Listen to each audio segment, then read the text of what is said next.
বিএনপির প্রতিষ্ঠাতা ও সাবেক রাষ্ট্রপতি শহীদ জিয়াউর রহমানের ৪৫তম শাহাদাত বার্ষিকী উপলক্ষে রাজধানীর ১৬টি স্থানে দুস্থ ও অসহায় মানুষের মাঝে খাদ্য সামগ্রী ও বস্ত্র বিতরণ কর্মসূচি আয়োজন করে ঢাকা মহানগর উত্তর ও দক্ষিণ বিএনপি।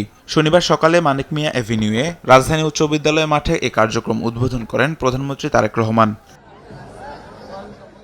বেলা 11:30টায় খাদ্য ও বস্ত্র বিতরণ উদ্বোধন করেন তিনি। এ সময় শহীদ রাষ্ট্রপতি জিয়াউর রহমান এবং দেশনেত্রী খালেদা জিয়ার আত্মার মাগফিরাত কামনায় দোয়া করা হয়। অসহায় ও দুস্থ মানুষের হাতে খাদ্য সামগ্রী ও বস্ত্র তুলে দেন প্রধানমন্ত্রী। একে একে ঢাকা মহানগরের বিভিন্ন এলাকায় এ কার্যক্রমে অংশ নেন তিনি। নির্মজাদার গোলমার্ক বক্স, কুরমুরে বাইটে ফুরফুরে লাইফ। রাজধানীর কাফরুলে সংক্ষিপ্ত বক্তব্যে শহীদ রাষ্ট্রপতির আদর্শ ধারণ করে দেশ গঠনে এগিয়ে যাওয়ার আহ্বান জানান সরকার প্রধান।